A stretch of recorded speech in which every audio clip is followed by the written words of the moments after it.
वजीर दाखिला पूरी संजीदगी से मेरी बात सुन रहे थे। एक लम्हे के लिए उनकी पेशानी पर शिकनें उभर आई थीं। फिर उन्होंने एक भारी भरकम शख्स की तरफ देखकर कहा, जिसके जबड़े किसी बुलडॉग की तरह नीचे लटके हुए थे। आप इस पॉइंट को नोट करें। भारी भरकम शख्स ने आंखें बंद करके गर्दन हिला दी। मैंने पुरजोर लहजे में कहा, मैं अपने इस मौक़िफ़ से शायद जिंदगी के आखिरी लम्हे तक दस्तबरदार नहीं हो सकता जनाब कि तहजीब ने किसी तौर भी ग्रीन पोल से राब्ता कायम नहीं किया। आप हजरात यकीनन मेरी और तहजीब की गुज़श्ता ज़िंदगी के बारे में मालूमात रखते होंगे। उसकी रोशनी में मेरे किरदार के बारे में अंदाज़ा लगाया जा सकता है। वज़ीर दाखिला ने कहा, मिस्टर अली यार खान, हम आपके लिए दिल में नेक जज्बे रखते हैं और आपके साबिका किरदार को नज़रअंदाज नहीं कर सकते, ना ही इस बात को कि आपने हमारी भरपूर मदद की है। और दर हकीकत ये आप ही का ताउन था कि हम एक बड़े आलमी बहरान से बच गए। जहाँ तक आपका ताल्लुक है तो आपको बर्कली यूनिवर्सिटी कैलिफोर्निया की ज़िंदगी से लेकर बैरूत की ज़िंदगी तक और फिर वहाँ से निकल आने के बाद गोइटे हिल और हाइल जोशियो के मामलात तक निहायत मुखलिस और दयानतदार पाया गया है। आपके बारे में हम ये भी जानते हैं कि तंजीम आज़ादी फ़लस्तीन से आप किसी कदर बरगश्ता हो गए हैं।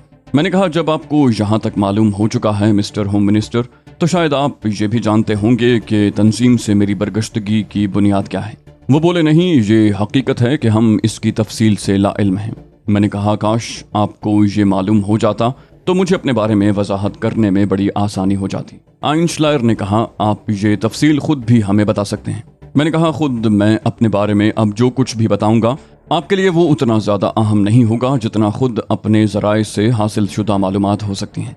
उसने कहा, हम ये कहने में कोई आर महसूस नहीं करते मिस्टर अली यार खान के इन मामलात से आपको लाताल्लुक़ करार दिया जा सकता है, लेकिन जहाँ तक तहजीब मैल्कम एक्स का ताल्लुक है तो हम उसे किसी सूरत नज़रअंदाज नहीं कर सकते। तहजीब मैल्कम एक्स ग्रीन पोल की सिर्फ नुमाइंदा ही नहीं बल्कि एक तरह से उसकी सरबराह रह चुके हैं। उसका ओहदा ग्रीन पोल में खासा अहम था। उसने ग्रीन पोल के लिए बेशुमार मुल्कों में मुजरिमाना कार्रवाइयाँ की हैं। वो जानती है कि जुर्म कैसे किया जाता है। गोइटे हिल में वो तुमसे मुतासिर हो गई थी, लिहाजा उसने खुद को तुमसे वाबस्ता कर लिया और हाइल जोशियो की मुहिम में उसने पूरी दयानतदारी के साथ काम किया। लेकिन फिर उसे एहसास हुआ कि तुम एक लाउबाली नौजवान हो और माली तौर पर उसको कोई फ़ायदा नहीं पहुंचा सकते, क्योंकि एक अजीमुशान रकम जिसे हासिल करके तुम तहजीब के साथ एक बेहतरीन ज़िंदगी का आगाज़ कर सकते थे, तुमने फ़लस्तीनियों के हवाले कर दी। तहजीब मैल्कम एक्स तुम्हारे इस फैसले पर नुक्ताचीन नहीं हुई, लेकिन उसने अपने तौर पर ग्रीन पोल से राब्ता कायम कर लिया और हाइल जोशियो की बे इंतहा दौलत समेटने के लिए उसके शाना बशाना अमल करने पर तैयार हो गई। और फिर उसके मंसूबे के तहत ये तमाम वाक़यात ज़हूर पजीर हुए जो हमारे लिए सख्त परेशानी और अजियत का बायस बने। लिहाजा तहजीब मैल्कम एक्स को हम किसी तौर भी बर्रिउज़्ज़िम्मा करार नहीं दे सकते। तुम्हारे बारे में हमारे मुताद्दिद लोगों ने ये फैसला किया है कि तुम्हें इन मामलात में मुलव्वस करना नासिपासी है। चुनाचे तुम्हारी खिदमात को तस्लीम करते हुए ये तय किया गया है कि हम तुम्हें अपनी निगरानी में बैरूत वापस पहुंचा दें और उसके बाद तुमसे दरख्वास्त करें कि तहजीब मैल्कम एक्स के मामले को हम लोगों पर छोड़ दिया जाए। अगर तुमने इसमें मुदाखलत की कोशिश की अली यार खान, तो फिर तुम्हारे साथ कोई रियायत नहीं की जाएगी। हमारे पेश नज़र एक सूरत ये भी रही है कि मुमकिन है ग्रीन पोल तहजीब मैल्कम एक्स की मौजूदा पोजीशन से वाकिफ होने के बाद उसे ब्लैकमेल करने पर आमादा हो गई हो और इसमें तहजीब मैल्कम एक्स के सामने तुम्हारी ज़िंदगी का सवाल भी हो। चुनांचे तहजीब अपने जहनी और कल्बी रिश्तों की बुनियाद पर ग्रीन पोल का साथ देने के लिए मजबूर हो गई हो और उसका माली मफाद वाबस्ता न हो। लेकिन हम ऐसे ज़ाती मामलात को अपने मुल्की मफाद पर तरजीह नहीं दे सकते। चुनांचे तहजीब मैल्कम एक्स हमारी निगाहों में मुजरिम है और अब हम अपने तौर पर इस मामले को निपटाएंगे। तुम इस सुनहरी पेशकश से फ़ायदा उठाओ और बैरूत चले जाओ। मैंने कहा, यह नामुमकिन है मिस्टर मिनिस्टर। तहजीब को साथ लिए बगैर मैं यहाँ से जाना पसंद नहीं करूँगा। हाँ, एक सूरत ये हो सकती है कि इस मामले को निपटाने के लिए मैं आपको अपनी खिदमात पेश कर दूँ। जिस तरह हाइल जोशियो के खिलाफ मैंने आपका साथ दिया है, उसी तरह तहजीब मैल्कम एक्स की पोजीशन साफ करने के लिए मुझे काम करने का मौका दिया जाए। मिनिस्टर बोला, नहीं, मैंने ये सवाल भी उठाया था, लेकिन हम ये खतरा मोल नहीं ले सकते क्योंकि कुछ शुबहात आपके बारे में बहरहाल बरकरार रह जाते हैं। मैंने कहा, तो फिर क्या ये ज़रूरी है कि मुझे बैरूत ही रवाना किया जाए? कहीं और भी तो जा सकता हूँ। मिनिस्टर ने कहा, तुम इसकी दरख्वास्त कर सकते हो, इस पर गौर कर लिया जाएगा, लेकिन तुम्हारी वो बात दरमियान में रह गई। तुमने कहा था कि तुम्हारी तंजीम आज़ादी फ़लस्तीन से बरगश्तगी की वजह मालूम कर ली जाती तो शायद तुम्हारी पोजीशन कुछ बेहतर हो जाती। मैंने कहा, हाँ, ये मुनासिब होगा कि अब मैं आपको उस साजिश के बारे में बता दूं जो की गई है। हालांकि मैं जानता हूं कि मौजूदा सूरत हाल में मेरे बयान को ज़्यादा अहमियत नहीं दी जाएगी और मैं आप लोगों के ख्यालात को बदलने में कामयाब नहीं हो सकूंगा, लेकिन मुझे अब इस बात की परवाह भी नहीं है। इस मरहले पर मैं सिर्फ इजहार वाकई को ज़रूरी समझता हूँ। जनाब अली, अगर मैं आपसे ये कहूँ कि आपके खिलाफ नहीं बल्कि इसराइली मफाद के लिए एक गहरी साजिश की गई है, तो क्या आप इस पर यकीन कर लेंगे? वजीर दाखिला ने फौरन ही सवाल किया, ये साजिश किसने की है?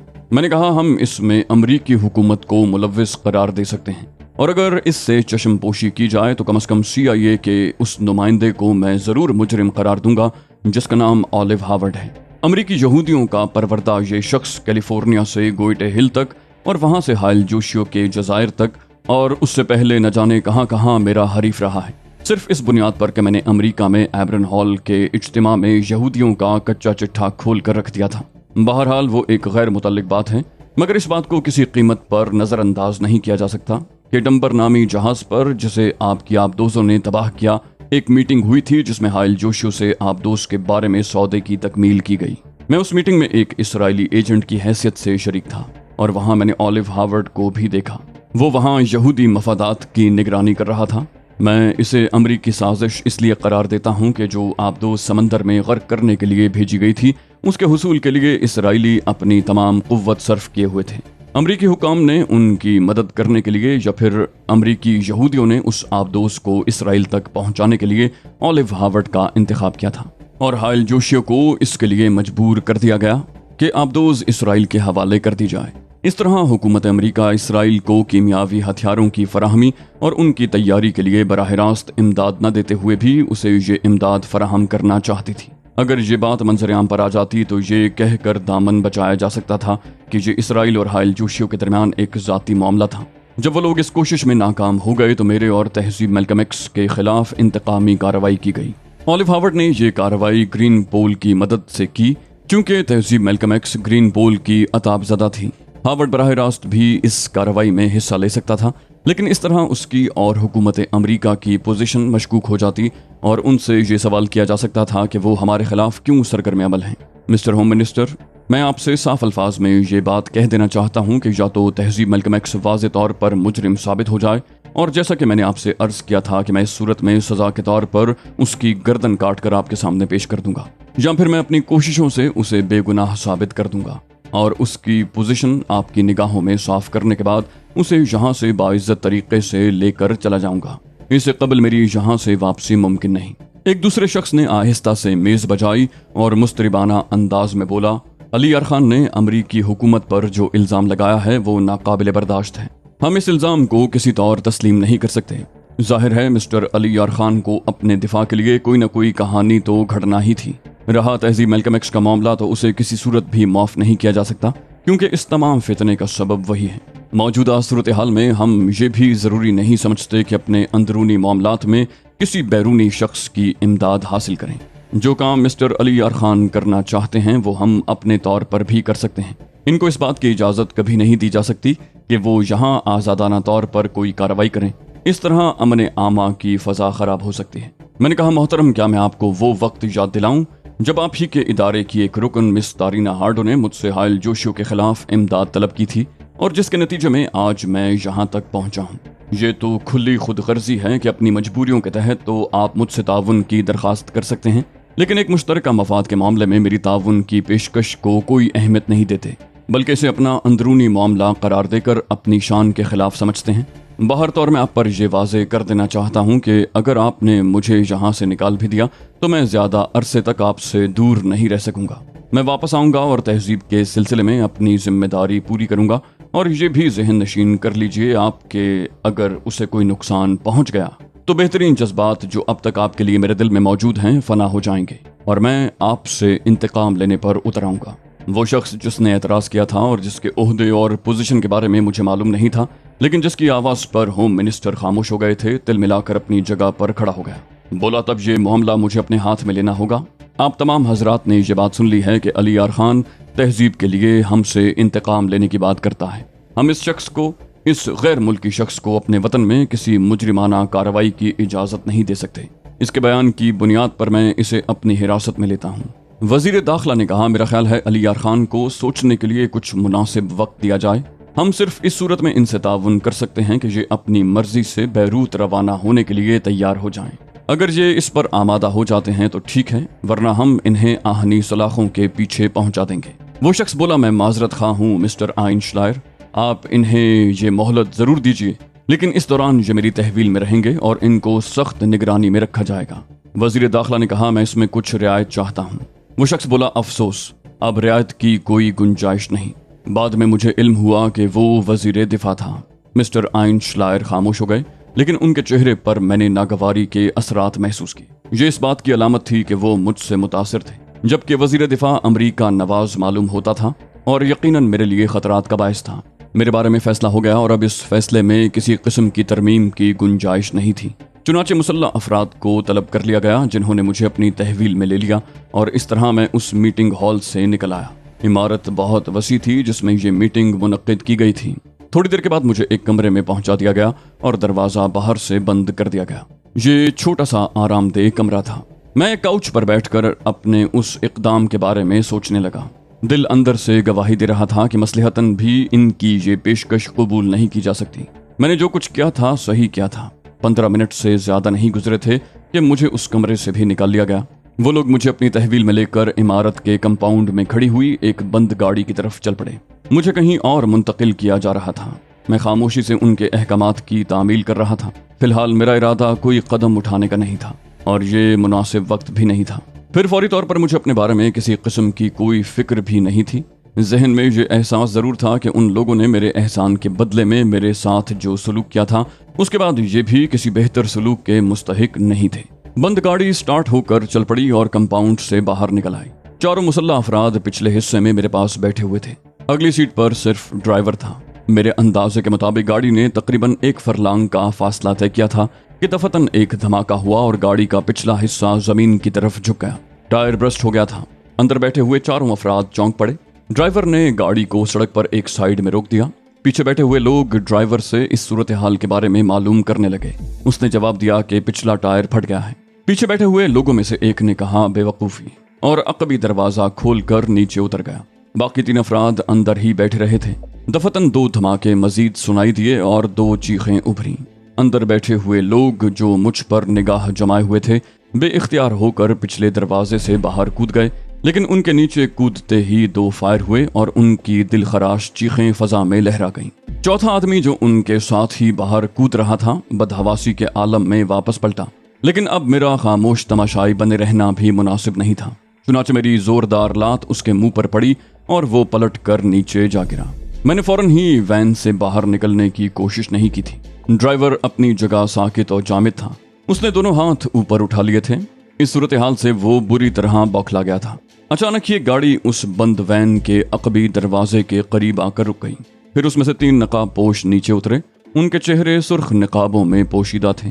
اس نے پیچھے آ کر کہا، جلدی سے نیچے آؤ، تم کیا بیٹھے انتظار کر رہے ہو، ہری اپ۔ میں ذہنی طور پر ان سے تعاون کے لیے تیار ہو چکا تھا۔ یقیناً وہ میری رہائی کے لیے ہی آئے تھے۔ چنانچہ میں پھرتی سے نیچے آ گیا اور ان کی گاڑی میں سوار ہو گیا۔ وہ گاڑی ایک نشیب سے ابھر کر اوپر آئی تھی۔ ایک گاڑی اور بھی سڑک کے نشیب ہی سے اوپر آ رہی تھی۔ یہ جیپ تھی۔ میرے ساتھ گاڑی میں 2 نقاب پوش دائیں بائیں بیٹھ گئے۔ تیسرے نے ڈرائیونگ سیٹ سنبھالی اور گاڑی سٹارٹ کر کے آگے بڑھا دی۔ میں نے عقب میں دیکھا، وہ جیپ بھی ہمارے پیچھے چلی آ رہی تھی جو اس گاڑی کے بعد نشیب سے اوپر آئی تھی۔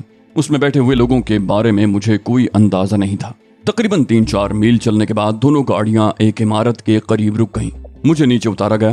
عمارت کے دروازے پر ایک ٹرک کھڑا ہوا تھا جس کے بغلی حصے پر کوئی مونوگرام بنا ہوا تھا۔ غالباً کسی کمپنی کا ٹرک تھا۔ مجھ سے فوراً ہی ٹرک کے عقبی حصے میں چڑھ جانے کے لیے کہا گیا۔ میرے اندر بیٹھتے ہی ٹرک سٹارٹ ہو گیا اور آگے بڑھ گیا۔ اس بار 5-6 آدمی میرے پاس آ گئے تھے۔ انہوں نے اطمینان سے اپنے چہروں سے نقابیں اتار کر رکھ دیں۔ سب کے سب مقامی معلوم ہوتے تھے اور ان کے چہرے میرے لیے قطعی اجنبی تھے۔ ٹرک جب کافی دور نکل آیا تو ان میں سے سب نے مسکراتے ہوئے مجھ سے کہا، اس تعاون کے لیے شکریہ علی یار خان۔ میں نے کہا، آپ لوگوں نے مجھے رہا کرایا ہے، اس لیے شکریہ تو مجھے ادا کرنا چاہیے۔ کیا میں اپنے محسنوں سے متعارف ہو سکتا ہوں؟ اس شخص نے ایک تیکھی مسکراہٹ کے ساتھ کہا، ہمارے ہاں تعارف کا رواج نہیں۔ میں نے کہا، آپ کی مرضی، ویسے میں اسے زیادتی تصور کرتا ہوں کیونکہ آپ نے مجھے علی یار خان کہہ کر مخاطب کیا ہے۔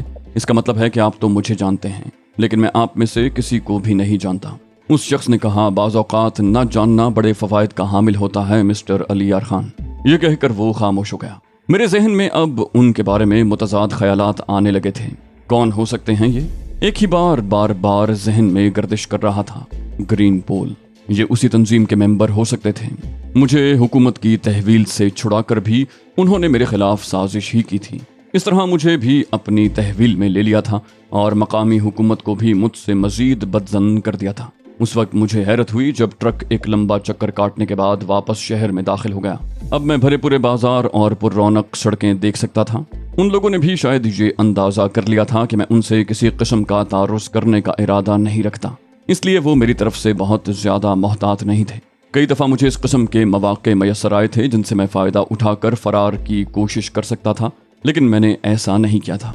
सिर्फ एक ख्याल ने मुझे इस हरकत से बाज रखा था, और वो ख्याल तहजीब का था कि शायद उन लोगों के हमरा चलकर तहजीब से मुलाकात हो जाए। ट्रक एक फैक्ट्री के गेट में दाखिल हो गया। ये गालिबन वही फैक्ट्री थी जिसका मोनोग्राम ट्रक की बगली समत बना हुआ था, लेकिन मैं ये न देख सका कि उस फैक्ट्री का नाम क्या था। फिर एक बहुत बड़े गैराज में दाखिल होकर ट्रक रुक गया। यहाँ इतनी गुंजाइश थी कि 15-20 ट्रक एक साथ खड़े हो सके। 5-6 ट्रक यहाँ मौजूद भी थे जिन पर वैसे ही मोनोग्राम बने हुए थे। उन लोगों ने मुझसे नीचे उतरने की दरखास्त की और फिर मुझे अपने साथ लिए हुए गैराज के अगले हिस्से की तरफ चल पड़े, जहां 3 सीढ़ियों को तय करने के बाद शीशे के बहुत बड़े बड़े दरवाजे बने हुए थे। ये खुदकार दरवाजे थे। हमारे पहुंचते ही खुल गए और हम एक बड़े हॉल में दाखिल हो गए। हॉल में कुछ मेजें लगी हुई थीं और कुछ लोग बैठे हुए अपना अपना काम कर रहे थे। मैं उनके साथ चलता हुआ उस बड़े कमरे में दाखिल हो गया, जहां एक मेज के पीछे एक आदमी बैठा हुआ सिगार के गहरे गहरे कश ले रहा था। उसके गर्दन हिलाने पर मुझे लाने वाले वापस चले गए। बैठा हुआ शख्स गंजे सर का मालिक था। उसकी आंखों पर इंतहाई कीमती फ्रेम का चश्मा था, जिसकी कमानियां सोने की मालूम होती थी। जिस्म पर बेशकीमत सूट था और हाथों की मोटी मोटी उंगलियों में कीमती अंगुश्तरियां जगमगा रही थीं। उसने सिगार मुंह से निकालकर सामने रखे हुए हसीन और कीमती हाथी के दांत के बने हुए एस्ट्रे पर रख दिया। फिर दोनों हाथ मेज की सतह पर रख कर गर्दन कदरे खम करते हुए बोला, अली यार खान को मैं खुशामदीद कहता हूँ, तशरीफ रखिए। उसने सामने पड़ी हुई कुर्सियों की तरफ इशारा किया और मैं तवील सांस लेकर उन कुर्सियों में से एक पर बैठ गया। उसने पूछा, आपके लिए कुछ मंगवाऊं? मैंने कहा, आपको यकीनन इस बात का इल्म होगा मिस्टर कि मैं किन हालात से गुजर कर यहाँ तक पहुँचा हूँ, और इस वक्त मेरी सबसे बड़ी ख्वाहिश यही हो सकती है कि मुझे अपनी आमद का मकसद मालूम हो जाए। यहाँ मेरी मदारात के लिए सबसे बेहतर चीज़ यही होगी। वो बोला, यकीनन, लेकिन क्या फिल वक्त इतना कह देना काफ़ी नहीं होगा कि हम आपके दोस्त हैं, उन तमाम लोगों से बिल्कुल मुख्तलिफ जो इस मुल्क में नासिपासी के मुजरिम हैं और जिनकी वजह से आपको ज़हनी अजियत का सामना करना पड़ा। मैंने कहा, और आप ये भी जानते होंगे कि अभी मैं बदगुमानी के किस दौर में हूँ। वो बोला, हाँ, आपका ये कहना भी किसी हद तक दुरुस्त है। मैं आपको मुख्तसरन इतना बता सकता हूँ कि आप एक बेहद मुअज़्ज़ज़ और साहिब असर शख्सियत के मेहमान हैं, और उसी शख्सियत ने हमें हुक्म दिया था कि आपको यहाँ ले आया जाए और आपके क़याम का बेहतरीन बंदोबस्त किया जाए। चुनाचे इसी मकसद के तहत आपको यहाँ लाया गया है, और यूं समझ लीजिए कि ये जगह आपके लिए अमन व सुकून की जगह है। यानी जो कुछ आप करना चाहते हैं, हम इस सिलसिले में आपके मावन साबित होंगे। उसके साथ ही साथ हमारे अपने कुछ मकासद भी हैं जिनकी तकमील के लिए आपको हमारे साथ ताउन करना होगा। ये इमदाद बाहमी वाली बात है। हमसे ताउन के सिलसिले में आपको मुकम्मल इख्तियार होगा कि हमारी पेशकश पर अच्छी तरह गौर व फिक्र करने के बाद कोई भी फैसला करें। मेरा ख्याल है कि आपको इत्मीनान के लिए मेरी इतनी वजाहत काफ़ी है। मैंने कहा, मैं आपको किस नाम से मुखातिब करूं मिस्टर? वो बोला, सन मैन। मुझे मेरे शनासा सन मैन के नाम से जानते हैं। ये मेरा असल नाम नहीं है, लेकिन मैं अपना असली नाम किसी को नहीं बताता। जाहिर है आपको भी नहीं बताऊंगा। हाँ, राब्ते के लिए आप भी मुझे सन मैन कहकर मुखातिब कर सकते हैं। मैंने मुस्कुराते हुए कहा, यकीनन, मेरा काम इसी से चल जाएगा। लेकिन क्या उस बड़ी शख्सियत के बारे में आप मुझे कुछ नहीं बताएंगे? वो शख्स बोला, सवाल ही पैदा नहीं होता। ये अहकामात भी मुझे उसी शख्सियत से मिले हैं। मैंने कहा, ठीक है, जैसा आप मुनासिब समझें। सनमैन बोला, अब तो मैं आपसे आपकी पसंद का कोई मशरूब पूछ सकता हूँ? मैंने कहा, हाँ, मैं आपके साथ कॉफ़ी पी सकता हूँ। उसने मेज़ पर लगा हुआ बटन दबाया और एक आदमी के अंदर दाखिल होने पर कॉफ़ी के लिए कहा। थोड़ी देर के बाद कॉफ़ी हमारे सामने सर्व हो गई। मैं खामोशी से कॉफ़ी के घूंट लेने लगा। वो भी खामोश ही रहा था। गालिबन मेरे बोलने से पहले कुछ नहीं बोलना चाहता था। कॉफ़ी ख़त्म हो गई और मैं होंठ खुश्क करके उसकी जानिब देखने लगा। मैंने कहा, तो अब मेरी जिम्मेदारियां क्या हैं मिस्टर सनमैन? वो बोला, हमारे और आपके दरमियान तारुफ हो गया। आपने पुरसुकून रहने का वादा किया है, चुनाचे आपके आराम का इसी इमारत के एक कमरे में इंतजाम कर दिया गया है। इत्मीनान से यहाँ क़याम कीजिए, ज़रूरत की हर चीज़ आपको यहाँ फराहम हो जाएगी, लेकिन उसके बावजूद आपको किसी शय की तलब हो तो तकल्लुफ़ से काम न लें। मैंने कहा, मुझे मेरे कमरे में पहुँचा दिया जाए। वो शख्स कुर्सी से उठकर मेज़ के पीछे से बाहर निकल आया, बोला, तशरीफ़ लाइए। मैं उसके साथ चल पड़ा। आला साजो सामान से आरास्ता एक क़याम गाह में पहुँचने के बाद सनमैन ने कहा, यहाँ कोई भी ऐसी बात नहीं होगी जो आपकी पसंद और मर्जी के खिलाफ हो, लेकिन हालात का तकाजा यही है कि आप हमसे मुकम्मल तौर पर ताउन करते रहें। ये एक फैक्ट्री है और यहाँ कुछ सनती काम होते हैं। ये हिस्सा जहाँ आप मौजूद हैं आम लोगों की पहुँच से महफूज है। यहाँ मुलाजिमीन भी मौजूद हैं जो आपकी खिदमत के लिए हाजिर रहेंगे, लेकिन बराह करम उस वक्त तक यहाँ से बाहर न निकलिएगा जब तक कि हमसे मशवरा न कर लें। मैंने कहा, ठीक है मिस्टर सनमैन, आप इत्मीनान रखें, मैं आपके साथ मुकम्मल ताउन करूंगा। मैंने घूम फिर कर देखा, हर तरह की अशियाए ज़रूरत यहाँ मौजूद थी। एक रैक में कुछ किताबें लगी हुई थीं, आम किस्म की किताबें थीं जो फिक्शन और पोइट्री से मुतल्लिक थीं। मैं वहाँ से हटकर एक कुर्सी पर आ बैठा और सूरत हालात पर गौर करने लगा। उन लोगों ने जिनका सरबराह सनमैन मालूम होता था, मुझे हुकूमत के शिकंजे से निकाल लिया था, किसी बड़े आदमी के ईमा पर।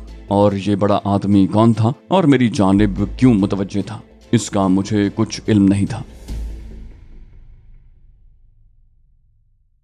तो दोस्तों, ये थी हमारी आज की एपिसोड। उम्मीद करते हैं आपको हमारी कहानी पसंद आई होगी। जाने से पहले इस वीडियो को लाइक कीजिए और शेयर करना मत भूलिए। कमेंट करके हमें बताइए कि आपको हमारी वीडियो कैसी लगी, और अगर अभी तक आपने इस चैनल को सब्सक्राइब नहीं किया तो इसे सब्सक्राइब कीजिए और बेल आइकन दबाकर ऑल नोटिफिकेशंस ऑन कर लीजिए।